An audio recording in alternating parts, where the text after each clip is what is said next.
equipo. Para que tengo que apretar una cosa acá. El control remoto de esto, ¿dónde lo habremos dejado? ¿Qué es el largo? Acá. Está la numeración.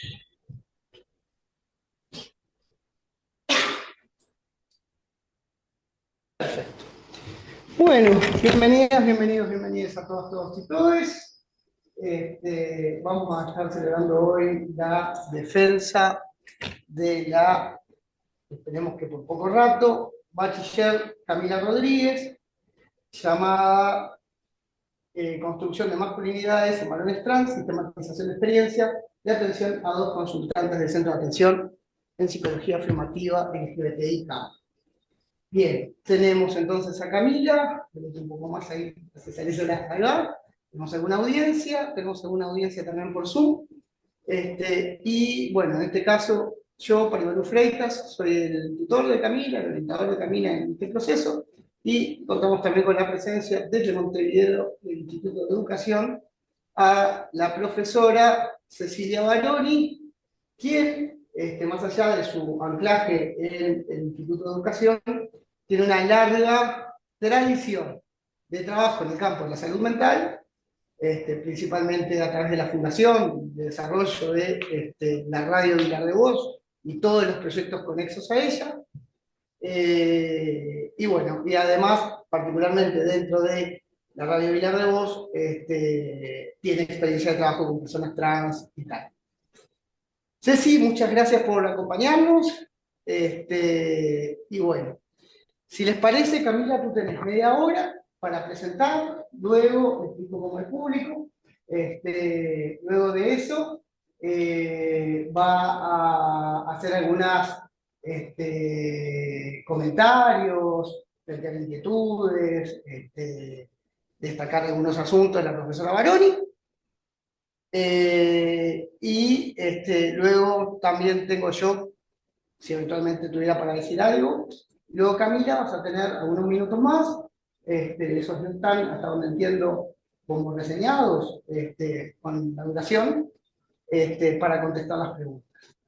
Sugiero, si les parece bien, que primero se escuchen como las dos, o sea, exponga la profesora Baroni, luego ponga eventualmente inquietudes o planteo yo, y después vos contestes como la globalidad, tiende a ser más ágil, entiendo que la otra versión que es como bien la uno.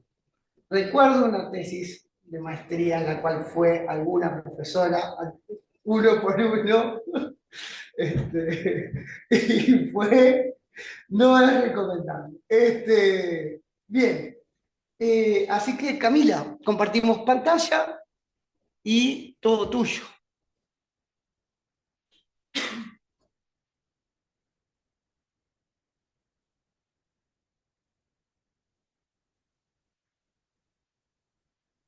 Ceci, nosotros no te estamos viendo, sí va a quedar grabado igual. A ver, permiso. A ver si me deja. Yo veo bien la pantalla. Ahí te vemos, ahora sí te vemos. Por lo menos en la compu. Creo que no veo cómo cambiar. A ver. Acá, PDF. A ver acá. Ahí, con dos deditos para arriba, a ver. Así, con las de arriba y abajo. Más fácil. Bueno, Cami, son 10, así que tenés hasta 40, si te parece bien. Bueno, como les decía Paribanu, mi trabajo se llamó Construcción de masculinidad en varones trans, sistematización de experiencia, atención a los consultantes. Bueno, la modalidad que elegí para realizar este trabajo, justamente el que es sistematización de experiencia, es una experiencia la cual transité cuando estaba en la práctica profesional en el año 2020. Esa experiencia fue realizada en el Centro de Atención de Psicología Afirmativa, que en adelante se llama CAPA, para utilizar su sigla. Particularmente decidí tomar la atención a dos consultantes que eran varones trans, que consultaron en el centro durante el año 2020. Que ese mismo año yo también estuve realizando un curso de construcción de masculinidades lo cual que fue dictado acá en la Casa de Río Negro, que forma parte del CENUR, el cual uno de los módulos trataba de la construcción de masculinidades en varones trans, lo que me llevó a querer ver cómo se materializaba eso aprendido en el curso en estos dos consultantes que llegaron a la capa durante ese mismo año. ¿Estás escuchando bien, Ceci? Bueno, para comenzar, comencé con la delimitación de algunos conceptos claves al momento de que se van a nombrar durante el trabajo en general. En primer lugar, el de sexo y género, que utilicé la definición que trae la doctora Mari Esteban, que muy brevemente lo voy a traer para la presentación, que define sexo en primer lugar como las características físicas, anatómicas y biológicas que están asociadas más que nada a la procreación, dividiendo así el sexo en dos categorías, que sería hombres y mujeres o machos y hembras. Después, por otro lado, esta misma autora trae la definición de género, la cual ya lo trae como un configurador de identidades que están más atribuidos a lo social y a lo cultural, y establece patrones al comportamiento tanto de hombres como mujeres. Si vemos este tipo de definiciones, se lo hace de una forma binaria, siempre hablando entre hombres y mujeres solamente, y la Federación Americana de Psicología nos dice que no podemos entender el género desde la binaridad, sino que permite una variedad de identidades. Pues por otro lado, el término de masculinidades, bueno, la masculinidad, de acuerdo al autor Martín Torres, se define como un proceso social en el cual el contexto geográfico, histórico en el que la persona está inserta va a tener mucha influencia en cómo lo simboliza y lo entiende. Bueno, como pueden ver, yo tomé el término plural, masculinidades, con el objetivo de poder ver que estos autores que tenemos abajo, que son Paul, Magrao, Cáceres, no lo definen como un elemento singular, sino que con la variedad de formas que hay construyendo siempre hablan de una forma. Bueno, también me gustaría traer el concepto de masculinidad hegemónica, que es traído por estos autores mencionados allí, el cual define la masculinidad para hombres que son blancos y heterosexuales. A su vez lo define como un conquistador de espacio público, poco emotivo, conquistador de mujeres también y seductor. Y son todas características que son atribuidas a este tipo de masculinidad, y que los hombres que no se adapten a estas características quedan por debajo en los roles jerárquicos de poder. Después, por último, el término de identidad, traído por la autora Tania Rocha Sánchez, la cual lo define por un lado como aquello que hace única a cada persona, por otro lado como aquello que le da homogeneidad a un grupo de personas y que te da un sentido de pertenencia en sí mismo. Y por último, el término de identidad de género, que es lo que ella misma autora lo define como la forma en la que cada uno construye, define, expresa y vive en función de los elementos de género que decide adoptar.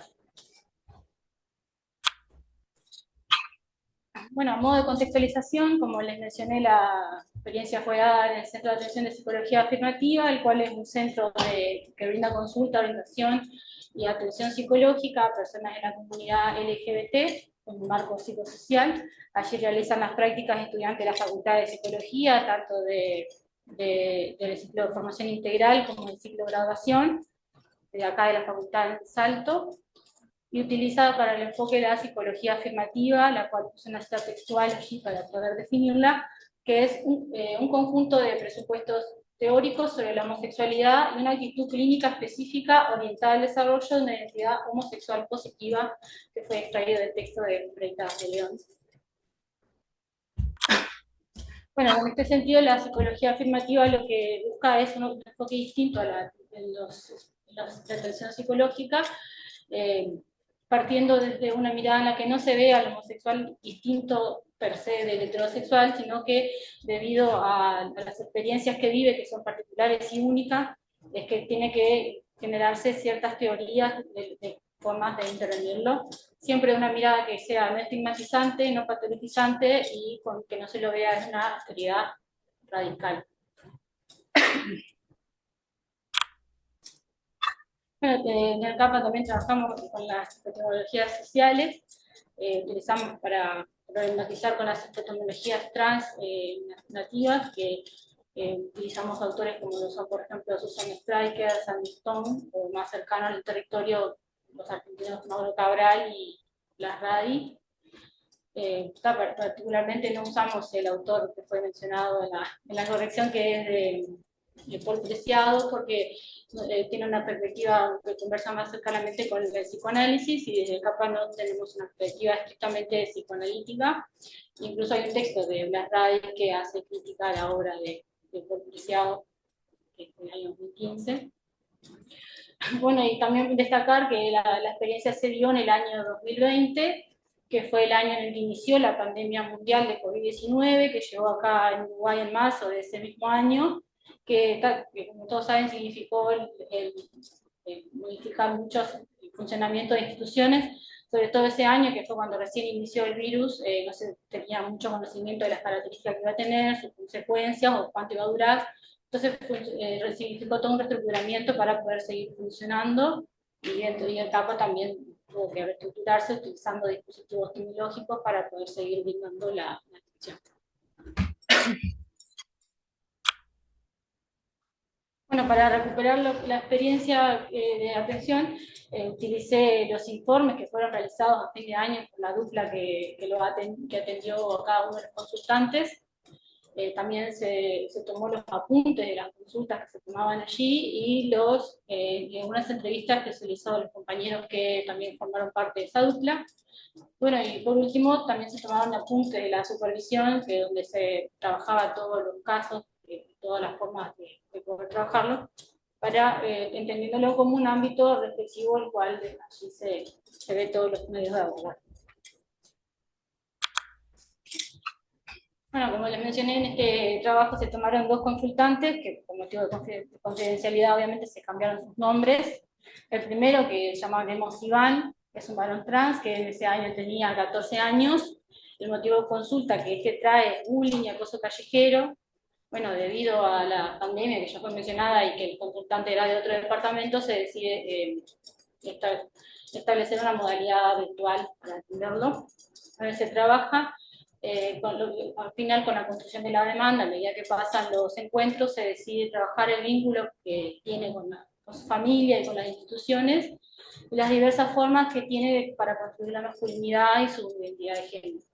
Con este consultante se tuvo un total de 7 encuentros, que fueron intervenciones individuales, aunque cuando avanzó el proceso también se vio que la madre quería tener su propio proceso de atención, y fue atendida también con otra adulta. Después tenemos a Salvador, que ese año tenía 22 años. El motivo de consulta que trae es específicamente la transición de género y los vínculos, la forma de vincularse con el entorno, con sus amigos, con su pareja y su familia. Y la modalidad que se decide adoptar de este consultante es en principio virtual, teniendo en cuenta justamente el mismo contexto que estaba Iván, pero más adelante, por motivos de encuadre, se decide cambiar a modalidad presencial.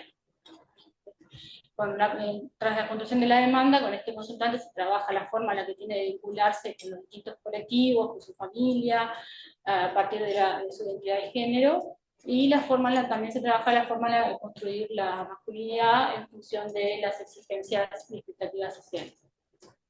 Bueno, en este consultante se tuvo una cantidad también de 8 encuentros individuales.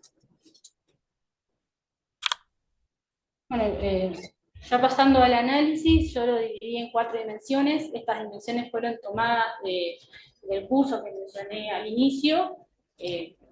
Cuando se dio el módulo de construcción de masculinidad en varones trans, se trabajó ciertos autores en específico, como Fermat Brown y C, pero después, a medida que lo fui leyendo, encontré algunos más que fui incorporando. Ahí vi ciertas similitudes y lo decidí agrupar en estas 4 dimensiones. La primera es la masculinidad en el cuerpo y la imagen corporal. Acá lo que se busca es ver el rol que adquiere la corporalidad para la construcción de la masculinidad en varones trans. Bueno, en primer lugar, el autor C nos habla sobre la vigilancia constante que hay por parte de la sociedad. Se ve que hay un ataque por parte de la sociedad cuando el varón trans presenta características que son asociadas hacia lo femenino, pero cuando muestra características más hegemónicas masculinas, no se ve reacciones positivas. Esto lleva a que las personas muchas veces, que los adolescentes muchas veces terminen haciendo cambios corporales que no deseaban hacer o que no estaban 100% seguros de querer hacer, pero los terminan realizando por la presión y vigilancia que hay por parte de la sociedad. Después nos menciona sobre el rechazo que hay hacia el cuerpo femenino. O sea, él lo que nos dice es que tras esta vigilancia y este ataque se termina generando en el varón trans el rechazo hacia lo que ve en el cuerpo femenino previo a los cambios corporales, lo que lleva muchas veces a la consecuencia también de la disminución o pérdida de la libido o deseo sexual, porque como no quiere verse a sí mismo, tampoco quiere que los demás lo vean. Bueno, en este sentido acá vemos cómo los dos consultantes se muestran que culpan al cuerpo que no es todavía masculinizado de todo, de acuerdo a los estereotipos, lo culpan de los acosos y los ataques que fue recibido por parte del entorno y por parte de sus compañeros de clase y demás. Incluso Salvador lo define como un cuerpo ambiguo, el cual no se define como ni uno ni otro porque está en ese proceso de transición. Acá vemos, por ejemplo, que terminan con conductas. Bueno, Iván nos dice en un momento que lo único que él encuentra como forma de solucionar lo que le está complejando es poder iniciar la hormonización, a pesar de que él tenía 14 años y la edad mínima para la hormonización es 16. Él considera que la única forma de poder calmar ese dolor es justamente iniciar la hormonización. Y por otro lado, también Salvador, que si bien tenía la edad mínima, con todo el contexto de pandemia, las instituciones que eran consideradas no esenciales estaban cerradas al público, por lo que vio retrasado lo que es el proceso de hormonización, llegando incluso en un momento a afeitarse aún sin tener barba, con el objetivo de que ésta crezca, con la creencia popular de que al... No se escuchaba. Ya sí. Muchas más. Bueno. No se escucha bien. Bueno, y teniendo en cuenta que justamente la imagen corporal es lo primero que uno muestra y se ve cuando se presenta en el mundo, cuando llega a un lugar, es que está actuada como una forma de presentarnos y tiene un papel clave en el momento de interactuar con el entorno. Cuando ya se tenía una imagen construida de la imagen corporal de esa persona, cambiarlo se vuelve aún más complicado al inicio del proceso. Bueno, y por último, el autor Max Grau nos menciona del deseo por las intervenciones quirúrgicas, sobre todo él hace énfasis en la gestión de reconstrucción o de faloplastía o la metoplastía, que son formas de conseguir el pene, suelen verse de manera menos frecuente en los varones trans, como si se ve lo que es la mastectomía, que justamente es para poder perder ese rasgo femenino tan característico y visible como son los senos. Bueno, acá vemos que nuestros consultantes, ninguno de los dos manifestó el deseo de realizarse la faloplastía ni la metaplastía, si bien fue sondeado por la dupla que los atendió para poder acompañarlos también en ese proceso, ellos no manifestaron interés por querer realizarlo, como si ambos manifestaron el deseo por realizar la mastectomía.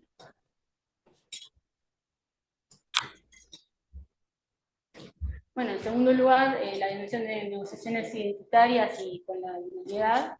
Acá destaca el rol del binarismo que hay en la cultura en la que estamos insertos, cómo se relaciona con las negociaciones internas al momento de que tenemos que construir nuestra identidad. Bueno, en primer lugar, los autores Radi y Torres nos mencionan que eso se da debido a una lectura que hay en el mundo de la masculinidad en términos de masculinidad cis, es decir, que se acepta esa transición siempre y cuando se lo asemeje lo más posible a los distintos características asociadas a lo masculino y no se note el género que se le fue asignado a nacer que tenía previamente, ahí eso se felicita. Esto deja en evidencia cómo terminan siendo el género y el sexo dos caras de la misma moneda, es decir, que son dos categorías que son mutuamente excluyentes, que se tiene que ser uno u otro. Acá vemos, por ejemplo, la madre de Iván, ella cuando inició el proceso, Iván en el CAPA, tenía realizaba ciertas actividades que no eran considerado hegemónico para un varón cis, como es, por ejemplo, el pintarse las uñas, Entonces ella cuando lo ve que se pinta las uñas y demás, le dice que estaba retrocediendo, lo que había avanzado en el proceso, y que eso lo llevaba justamente para atrás. Y ahí se deja ver justamente cómo ella le es más fácil aceptar ese cambio cuando él cumple con los estereotipos de género binario. Bueno, también podemos ver cómo se da el binarismo en la sexualidad, asemejando que si la persona se identifica específicamente con el género masculino, tiene que sentir atracción sexoafectiva hacia las mujeres, y si se identifica con el sexo femenino, tiene que sentir esa atracción hacia los varones. Acá también lo vemos en el caso de Iván, justamente que él se pone de novio con otro varón, entonces ahí genera conflictos en la madre para poder comprender que el varón, su hijo, aparte de ser varón trans, podía ser varón trans bisexual o varón trans homosexual y tener relaciones con otros varones. Ahí es cuando ella decide iniciar el proceso, porque ve que es un proceso propio en el CAPA, porque se da cuenta que estaba teniendo dificultades para apoyar a su hijo en todo el proceso. Y por último, los autores Moira Pérez y Larraín definen justamente que hay derechos que están diferenciados por género en la sociedad y que te obligan a encasillarte siempre en uno o en otro, tanto femenino o masculino, para poder acceder, o que lleva también a perder algunos de esos derechos, y también para ser sujeto en el marco legal. Bueno, la dimensión 3, negociaciones externas e internas, acá se puede ver en las negociaciones internas que tiene una persona en la construcción de su masculinidad, y cómo eso juega con las influencias externas del entorno que intervienen en el proceso. Bueno, esto lleva a la interpretación de una performance específica, con el objetivo de poder tener veracidad frente a lo que venía diciendo de que el varón tiene que ajustar esa performance para así poder ser visto como tal.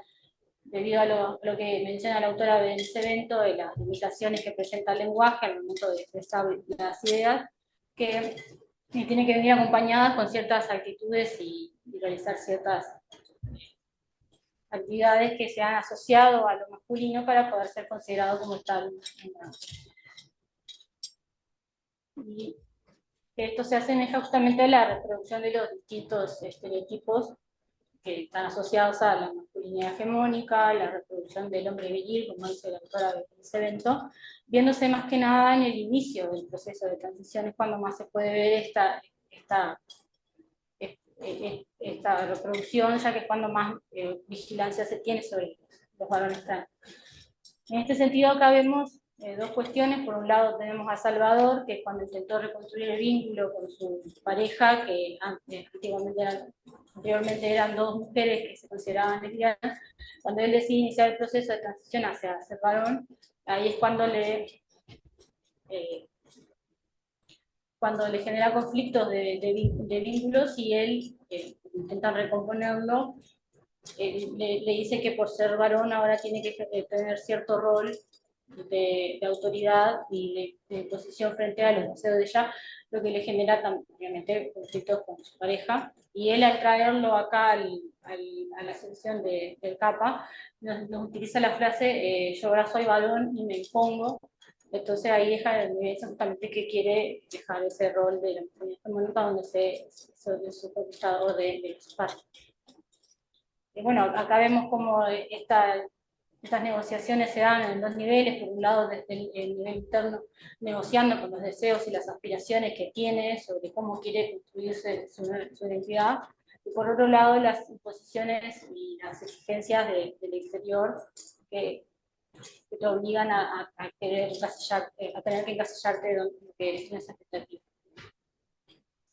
Bueno, vemos cómo a Salvador esto lo interpela de manera más significativa, ya que él pertenecía a un colectivo feminista que realmente cuestionaba todas las prácticas heteronormativas patriarcales y terminan ejerciendo ese rol dentro del vínculo con su pareja, y ahí es que él manifiesta que no es la masculinidad que él desea construir. Después, por otro lado, en el caso de Iván, también vemos que con su hermano, que eran un año mayor que él, que son dos adolescentes, cuando su hermano ve que ahora tiene un hermano varón y no una hermana mujer, le dice que tienen que resolver los conflictos a lo macho, él utiliza esa frase, es decir, que tiene que resolver mediante la utilización de la fuerza física todos los conflictos que tienen cotidianamente con hermanos.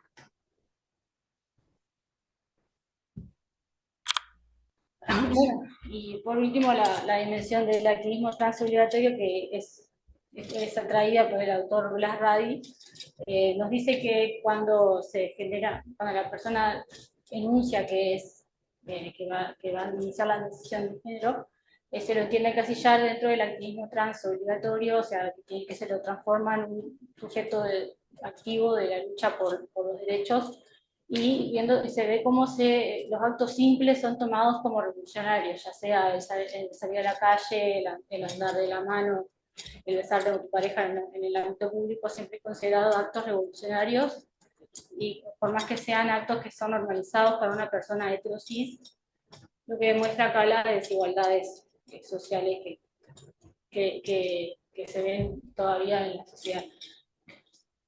Acá los dos consultantes que fueron traídos al trabajo decidieron involucrarse en colectivos de activismo LGBT, lo cual en su momento no fue cuestionado como algo impuesto, pero resulta llamador que ambos quisieran sumarse. Bueno, y por último, para terminar, los aprendizajes que se dieron a partir del trabajo, está que la masculinidad en varones trans no sigue un patrón único, si bien se ven similitudes entre uno y otro, cómo lo construyen, cada una se vuelve singular e irrepetible en la construcción. Después se ve cómo la imagen es un factor determinante en la construcción de nuestra identidad, el cómo nos vemos, el cómo queremos que los demás nos vean, termina siendo determinante para ver cómo nos construimos.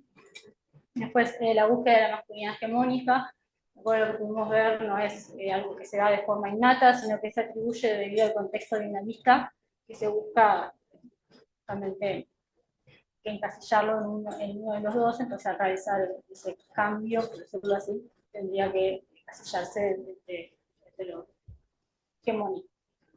Después se destaca la necesidad de trabajar con los vínculos familiares, como son también un método de sostén frente a los valores trans, tanto en su relación en lo privado, como se relacionan entre ellos, así como cómo se relacionan con el contexto social y con la esfera pública y cómo se muestran hacia afuera. Por último, también destacar la relevancia que adquiere el activismo trans también como una forma de sentido de pertenencia de un grupo de pares, en el cual pueden ser personas que tuvieron las mismas situaciones que por ahí tu familia no lo puede entender, entonces también es un lugar destacable para estar. Y por último, continuar con la despatologización del ser trans. Si bien fue sacado del Manual de Salud Mental en el año 2018 el trastorno de disforia de género, todavía sigue habiendo actitudes patologizantes, tanto en los centros de salud mental y consultorios psicológicos, como en los de atención sanitaria en general, lo que lleva a que muchas veces las personas trans demoren en hacer consultas médicas por el miedo a cómo van a ser tratados allí, y de continuar hacia una mirada reflexiva siempre desde una perspectiva afirmativa.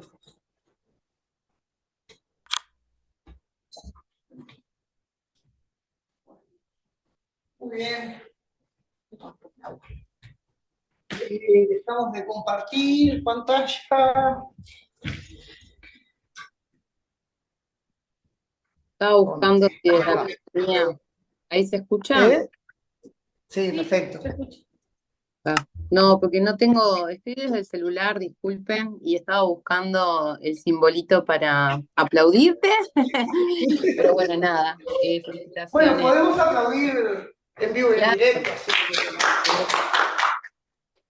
que no lo encontramos y bueno, nada. Bueno, muchas gracias. Perdón, Ceci, por suerte nos deshabituamos un poco al Zoom. O sea, ¿verdad? Antes sabíamos hasta las combinaciones de teclas para aplaudir. Bueno, total. Me callo. Bueno, pero capaz que es una linda forma de ir deshabituándonos a muchas cosas y habituándonos. Pero bueno, no, Camila, felicitarte, felicitar al equipo, felicitar también a Paribanu, que sé que estuvo acompañando todo este TFG. Una de las cosas que me parece interesante ahí después Este, nada, supongo yo que después vas a trabajar tu TFG como para poder publicarlo y poder también, no solamente que esté en Colibrí, sino poder dar cuenta de, bueno, de estos casos, vamos a decirlos así, como para poder seguir aprendiendo de algo que si bien yo creo que está bien esto que vos decías hoy, las epistemologías nativas, supongo que te referías a que son escritas desde personas también trans o que han podido, supongo que era eso porque no, en todo caso te pregunto, ahora me contestarás, pero supongo por los autores que se refería a eso, al donativo. Eh, no recuerdo haberlo escuchado así o leído así en tu TFG, pero si es así, disculpas. Y bueno, nada, creo que ahora en la presentación lograste como sintetizar lo que implica estos abordajes, poder acompañar, no me había quedado claro y también me parece como mucho todo lo trabajado en 7, en un caso encuentros y otro en 8, lo cual me parece que es sumamente también interesante, por lo menos en esto de poder focalizar en qué podemos ayudar cuando hay que construir una demanda o cuando hay un pedido o un sufrimiento específico. Eh, Tengo cosas para decir, pero también me parece bueno, nada, vuelvo, la presentación me pareció muy linda. Eh, Sobre todo hay cosas que vos traés que son como bien paradigmáticas de estas dimensiones de análisis que vos traés, pero me gustó mucho la viñeta que tomaste de la pintada de uñas, este, y de todo lo que tenemos para aprender de lo que implica trabajar e intervenir con diferencias, que me parece que en tu trabajo yo lo pondría un poquito más después, en esto de lo que nos cuestiona a todos y a todes los que acompañamos estos procesos, nos moviliza mucho y yo eso en tu trabajo no lo vi, capaz que también preguntarte cómo fue eso y me parece en ese sentido alucinante el trabajo que hay que hacer teórico y de formación para poder hacer este tipo de abordajes de los cuales desde la psicología tampoco se está muy acostumbrado. Entonces, en ese sentido, saludar y felicitar el dispositivo pedagógico también que hace posible que con todo este andamiaje uno pueda enfrentar casos reales y acompañar procesos tan poderosos y tan potentes como los que se animaron a arrancar Iván y Salvador. Desde mi punto de vista, yo creo que también reforzaría bastante la construcción de un sujeto político, además de un sujeto trans, porque me parece que también a veces en Uruguay nos acostumbramos al acceso a determinados derechos y a determinados procesos que no existen muchas veces en otros lugares y que no es tan fácil ni siquiera orientar y sugerir porque bueno, no existen posibilidades, eso ustedes lo saben, pero también en ese marco sería como más cuidadoso, me parece que el capítulo o la dimensión del activismo trans, la crítica que vos tomás de Blas, me parece interesante en relación también muchas veces al trans en el mundo académico y no tanto en su vida cotidiana. Y en ese sentido, a mí me parece que los colectivos ayudan a este sujeto político que tiene que luchar por sus derechos por estar en una situación de desigualdad. Diría que como muchos, o por lo menos como muchas rarezas, para ponerlos, a mí me parece interesante no sacarle el cuerpo a eso y en tu trabajo obviamente eso no está trabajado mucho porque bueno, nada, son dimensiones que capaz que en 7, 8 encuentros no se pueden trabajar mucho, pero que hacen también a poder fortalecer y potenciar, no sé si un activismo, pero sí una conciencia de que la sociedad, a todos los que no encasillamos dentro de lo hegemónico, nos sigue viendo como los raros, los que hay que hacer bullying, los que hay que hacer nada, consciente o inconscientemente.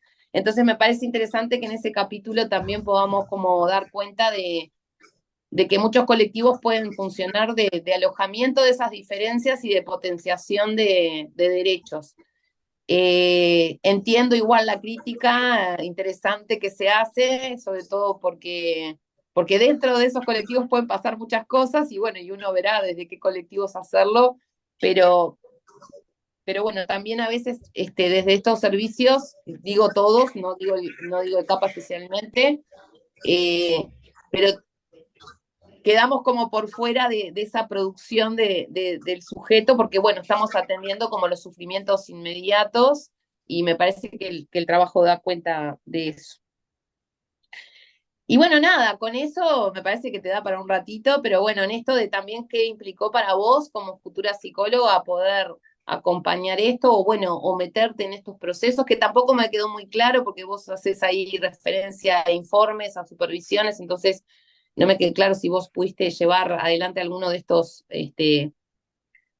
bueno, instancias por lo menos, pero que me parece que también está bueno en algún momento poder dar cuenta de que nada, requiere un proceso también nuestro de mucho trabajo con nuestros propios prejuicios, que también son sociales y culturales, estamos adentro, y reproducimos también un montón de cosas, incluida la patologización, que en este trabajo está muy cuidado, pero me imagino que debe haber sido bastante desafiante para vos, como para todo el servicio en general, así que bueno, por ahí me quedaría y reiterarte las felicitaciones. No sé, creo que Pari iba a decir algo. ¿O ese es el orden acordado? Sí, algunos elementos. ¿Se escucha bien ahí, Ceci? ¿O me tengo que acercar Perfecto. más? Está. Bueno, yo estoy de acuerdo con esta cuestión de cómo transferir esto a algo publicable. Nosotros este año estamos cerrando, ya cerró el CAPA, y vamos a tener un año como de producción, un semestre, de atender personas que siguen, que necesitarían como seguir un semestre más, ponele, y bueno, y de transferir en la medida de lo posible 8 años de trabajo, más algún elemento previo en el CRAM, eso como en- encarnado corporalmente en mi historia. Igual ahí hay una cuestión que me parece interesante, que bueno, que el centro en Salto se llama Centro de Atención en Psicología Afirmativa porque, como bien traía Camila, abreva en un programa internacional de investigación bastante poco conocido hasta el día de hoy, este, en el cual por ahí, en casa matriz, como le digo yo, Tristán Baja, entre Uruguay y Paysandú no ha pegado tanto, ¿no? Como una serie de bibliotecas, conceptos, etcétera, y que sigue con esta perspectiva por ahí de ser lo suficientemente amigables hasta tanto no se alteren las bases teóricas heredadas. Estoy pensando en los diálogos con algunos elementos que cuando no son eventualmente homófobos, secundariamente homófobos o transfobos, que claramente hoy no lo están siendo, sí tienen muchas dificultades en pensar desde esto que vos traías y que Camila traía en la presentación, desde las epistemologías nativas, que informan los les investigadores LGBT sobre cuestiones específicas de esto, qué vueltas conceptuales, qué discusiones y jaques y jaquemates han dado algunas cuestiones. Siempre traigo lo mismo, ¿no? En 2009 la Asociación Americana de Psicología, la APA, presenta un metaanálisis de 70 años de evidencia, donde claramente, por ejemplo, se plantea que no habría mucho elemento para pensar que la orientación sexual es algo aprendido. Es decir, que no depende del impacto de factores externos, demasiado, ¿no? Si la madre era muy sobreprotectora, el padre ausente, chirimbolo de estos, que echan por tierra el concepto de identificaciones secundarias para pensar la orientación sexual, desde la cual sigue pensando el psicoanálisis e interrogando como núcleo central. Nada, entonces estoy pensando, dentro de esas cosas que vamos a hacer, es un librito con algunas trabajos finales de grado y algunas otras cosas que hemos ido acuñando a lo largo de estos 8 años y que creo que van a significar bastante novedad para la psicología, por lo menos del Río de la Plata. Y si nos miramos con respecto a lo que tenemos a 400 metros de acá, ¿no? Pensando en el río Uruguay, su ancho, mucho más donde el psicoanálisis es lo único, básicamente, ¿no? No, ni siquiera es como lo hegemónico, es más que eso.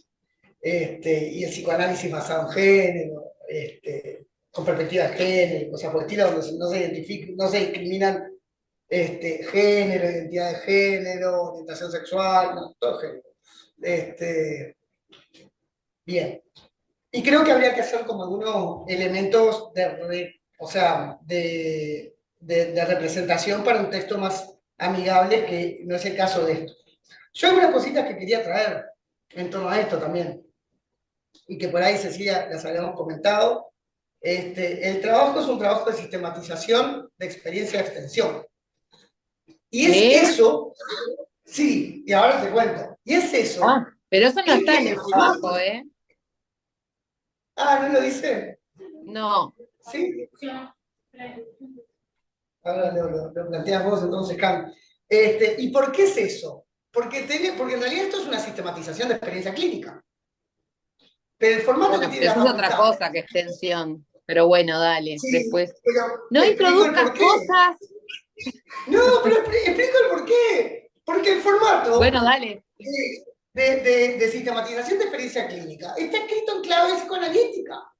Y hay que hablar de transferencia, de contratransferencia. Sí, sí, sí. No admite otros enfoques. O sea, ¿Quién? está escrito el formato de sistematización, de articulación de experiencias clínicas, está escrito en clave psicoanalítica. No tengo ni idea, pero en el trabajo de TFG, que además yo puse otros en el informe, no decía Sí. nunca de qué era, lo cual me llamó la atención. Pero de todas maneras, como yo no soy del palo de los psicoanalistas y me parece que se pierde mucha energía en pelearse con ellos, me parece que en todo caso, si fuera sistematización, tampoco es la metodología. Entonces, por eso preferí dejarlo en otros, porque no me quedó claro nunca, y tampoco en extensión, te diría. Pero después voy a revisar esas pautas y ver quién las escribió, pero lo dejaría como otros. No lo estoy, Ceci, diciendo en términos como de defensa, que eso le toca a Cami. Lo estoy diciendo Sí. simplemente como un elemento de contexto que me parece súper importante. Como por ahí hay una serie de categorías implícitas en cómo se formula la exposición de la situación clínica que invisiblemente, o sea, sin problematización, adscribe a los marcos de presentación de una determinada corriente que claramente para nosotros tal vez no es tan importante. Habrá Después que unos cambiar. comentarios que me Tomo parecen... nota Sí, y voy a subir mi nota sí, para cambiarlo, porque no lo vi y no le doy mucha pelota, pero dale. sí, nos ha pasado. Entonces, bueno, nada, algunos aspectos por ahí de comentarios para destacar del trabajo de Camila, claramente es como el mapeo de muchas tensiones, que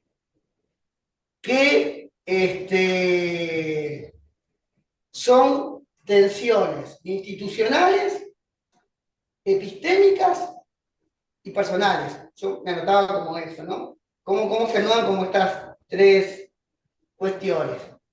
Institucionales, que tienen que ver tanto con el vínculo con las familias,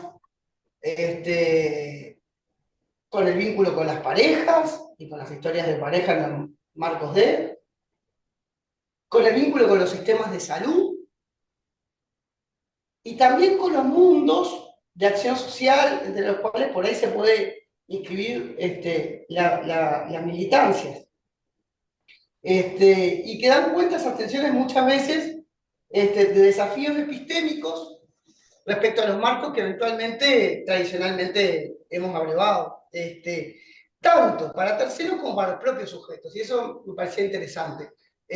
Cómo no hay un sujeto trans que se constituya naturalmente desde las epistemologías trans, como es un desafío también reinterpretar los saberes, el mundo y el saber sobre sí mismo, desde otras epistemologías que le sean por ahí como más amigables y tal.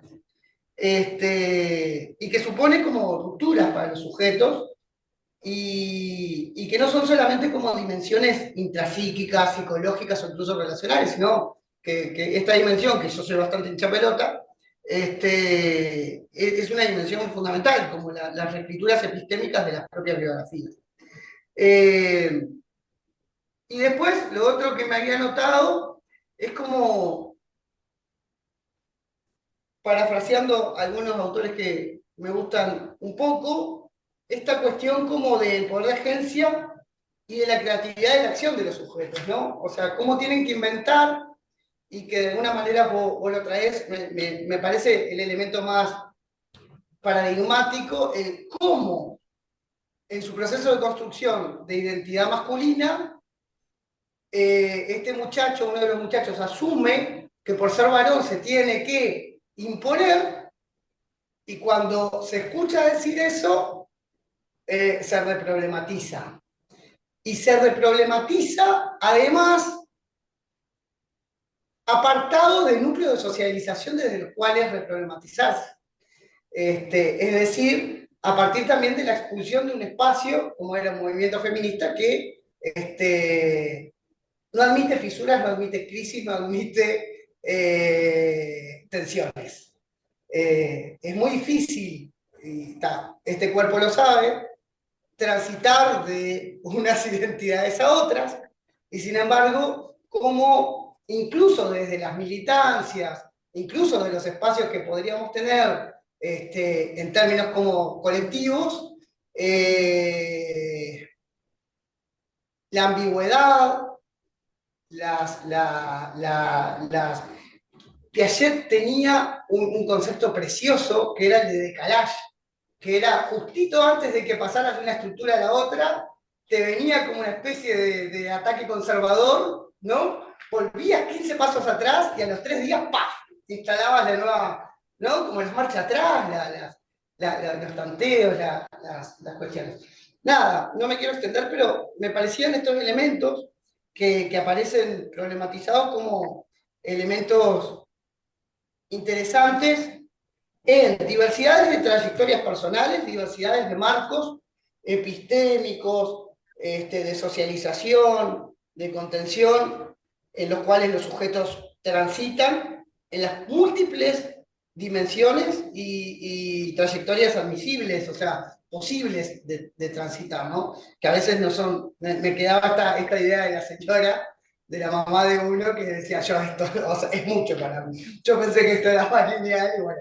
Pero eso también nos pasa a las personas LGBT en las transiciones eventualmente que tengamos, procesos de desarrollo, etcétera, etcétera. Y bueno, y donde en realidad también celebro con esto como la pluralidad de perspectivas, donde a veces incluso con una cierta perspectiva de diálogo y también de tensión entre por ahí enfoques teóricos del norte con unas realidades que son unas y enfoques teóricos del sur con otras realidades que son otras de alguna manera. Más o menos por acá, así que bueno, nada, animarte simplemente a que reescribamos esto en una forma más amena y menos codificada como nos requieren los TFG para que estas preguntas, estos ejes que vos identificaste puedan estar también en la publicación que hagamos a lo largo de 2025. Tenés todo para responder. Sé si vos querés agregar algo más a partir de esto. No, me quedé pensando.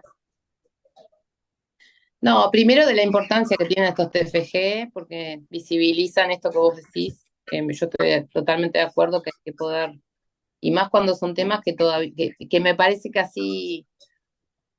así como todas estas personas pudieron salir del manual, hay otras que no, por lo menos del DCM, hay otras que no, pero para muchas, digamos, son ejemplo de de por dónde hay que ir y de que se puede, pero obviamente que nada, que es un mundo que excluye, es un mundo que esto que vos llamás de masculinidad hegemónica, porque es el caso, pero en realidad hay hegemonías para todo, inclusive para estar en la universidad, que me parece que eso está bueno también. El conflicto norte-sur lo reproducimos también en la facultad, por lo que recién decía Pari. Pero bueno, nada, a mí que no conozco a los autores, algunos de los autores que vos trabajaste, pero sí conozco otros, por eso me llamaba la atención que no hubieras traído Preciado, por lo menos a mí me conmovió mucho ahora el último documental que hizo, que fue Orlando, no sé si se vivió en Salto, porque todavía no sé si llegó, pero les voy a espolear ahí cómo termina, pero una de las cosas de ese documental además tenía que ver con, por ejemplo, que en Francia recién ahora se estaba por aprobar el cambio de nombre, cuando en Uruguay por lo menos lo tenemos hace bastantes años ya, lo cual no quiere decir que por tenerlo se haga y se haga bien, porque hay muchas personas que también hemos acompañado y se sufre muchísimo y ustedes lo saben, pero no perder esa perspectiva, me parece interesante de que estamos, yo ahí considero que estamos en un país o en una región que se diferencia de otras, por lo menos en esto de poder generar una matriz de derechos que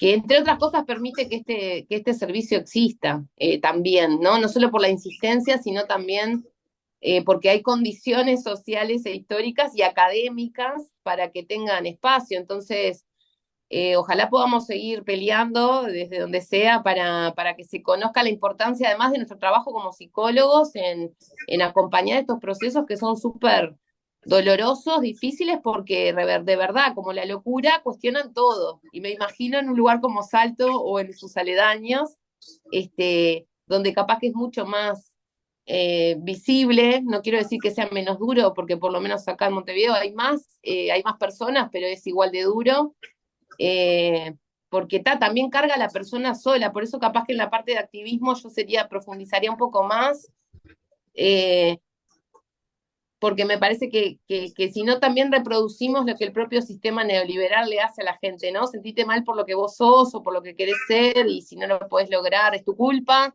y acá me parece que muchas veces los colectivos terminan por lo menos alojando diferencias y no sentirnos tan solos, ¿no? En las diversas luchas que podamos llevar, sobre todo si respetamos desde el punto de vista humano. Creo que a veces la psicología se queda corta si reduce, por eso a mí tampoco me parece que el psicoanálisis aporte mucho, al contrario, debe estar en jaque con muchas de estas cuestiones, y ojalá revisen, pero bueno, hay otras teorías, esto que ustedes decían hoy, nada, desde la diversidad, o sea, la diversidad tiene que poder estar en todo y se puede poder, y no es fácil, y ustedes lo saben, así que bueno, nada de eso.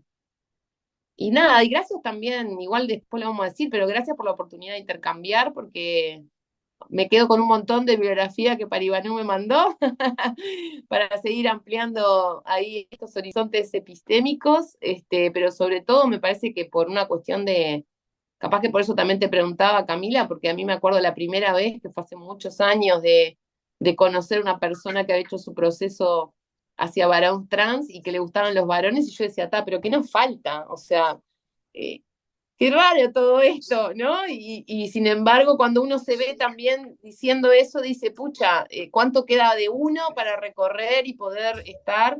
Es más, ahora, por ejemplo, yo le decía a Paribanu, bueno, en uno de los proyectos que yo coordino, para mí es el honor, porque es un desafío de estar conviviendo con una persona que se define,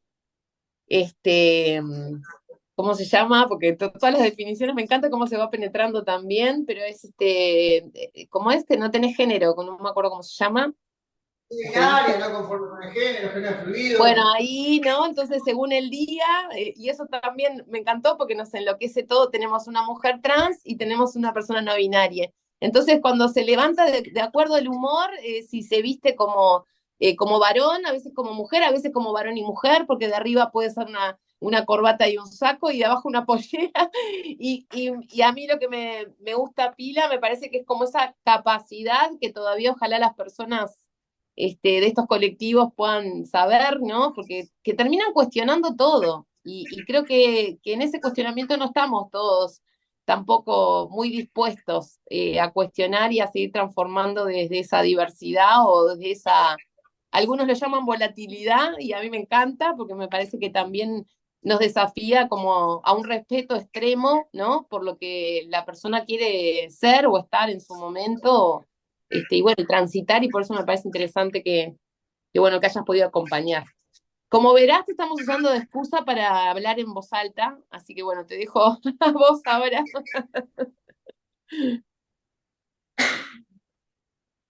Yo me anoté algunas cosas más igual.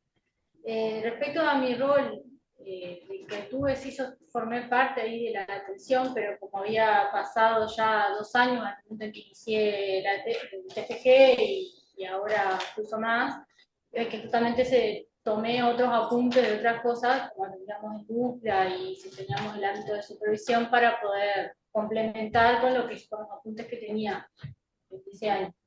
Después, bueno, hay cosas que yo tomé, que vimos como para el conjunto de los informes que vos mandaste sobre las apreciaciones que hiciste, por eso es que algunas cosas las agregué, por ejemplo, la cantidad de encuentros que viste la apreciación del informe, la agregué después, bueno, lo de las epistemologías están para dejar encasillar desde dónde paraban y ciertas hay cosas que por ahí uno que tuvo la experiencia a veces piensa que se olvida de que son necesarios también aclarar eso de la cantidad de encuentros, por ejemplo, no se me ocurrió en ese momento, pero después me pensaba, claro, es algo que es necesario que esté para contextualizarlo mejor.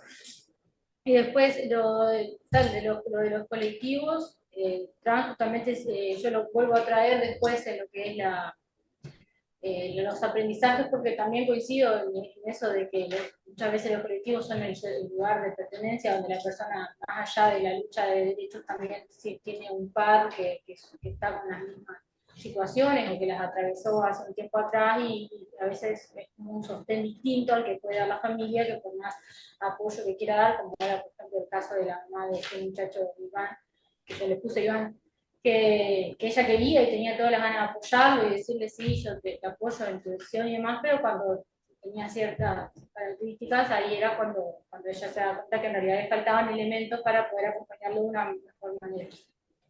Y claro, ahí se destaca también ese rol que a veces adquiere interactuar con otras personas que tengan también las mismas características. Pero claro, se intentó problematizar desde otro lado, desde el lado de considerar justamente, sobre todo por las personas que no son del colectivo, que en vez de cualquier acto mínimo como revolucionario, bueno, yo no lo traje ahí en TFG, pero Blas, por ejemplo, una vez menciona a modo de justamente de exagerar eso, ese tipo de cosas. Él dice sí, porque hoy es el primer varón trans que se sacó el DNI.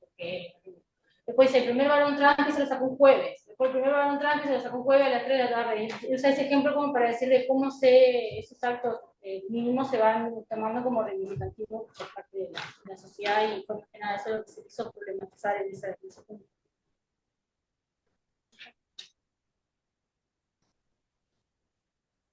¿Y qué implicó para ti este proceso?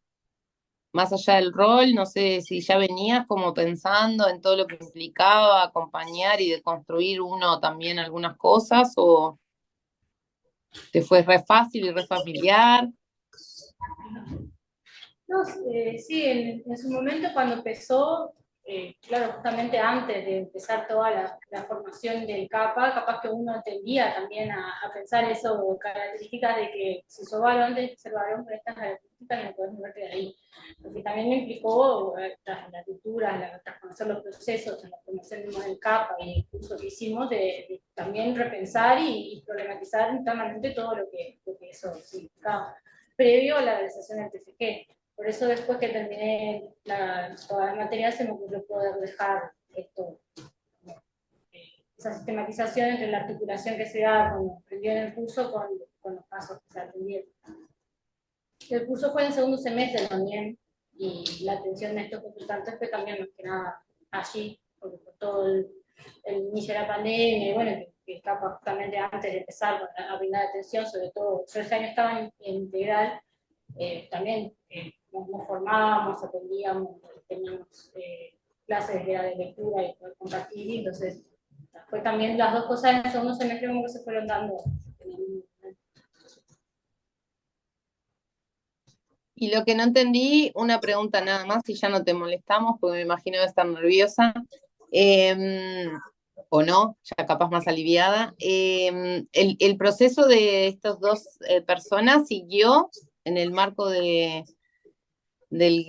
CAPA, y vos agarraste los informes después, o sea, más allá de tu intervención, ¿eso después siguió o son intervenciones más puntuales de estos encuentros y luego cómo sigue?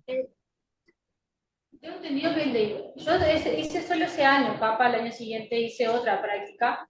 Entonces, en un momento pensé, yo tengo entendido que el de Iván sí siguió al año siguiente, el de Salvador no.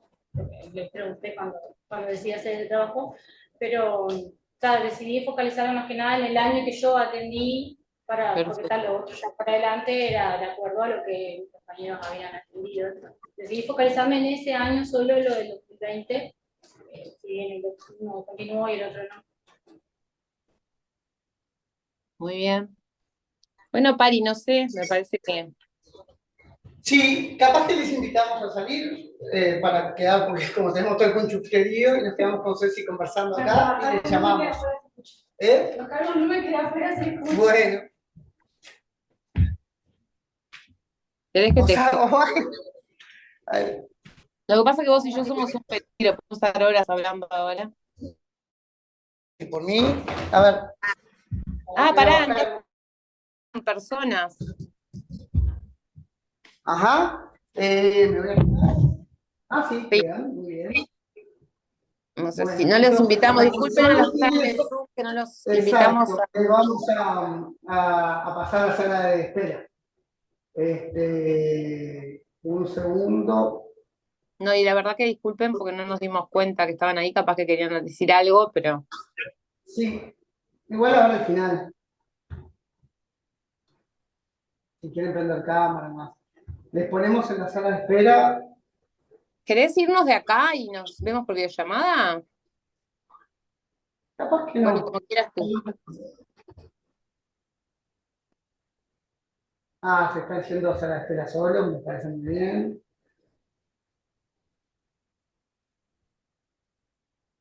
Quedamos nosotros tres acá. Cecilia Barón y Manuel Freita, sala de proyección. Perfecto. Y ahora voy a la grabación.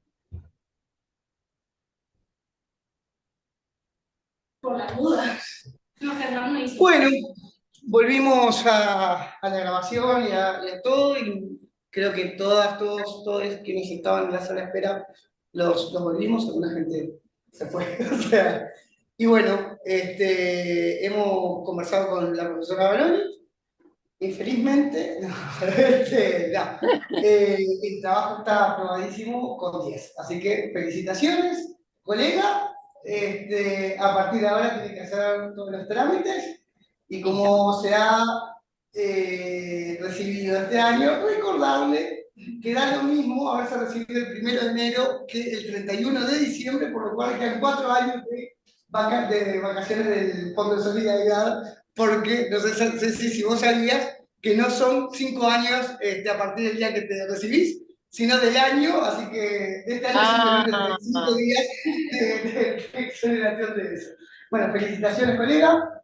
Igual lo va a tramitar el año que viene, me imagino, porque este año yo te tengo que mandar el acta o la firma, así que si quiere tiene un tiempito más para que... Eso tenemos que arreglar, sí.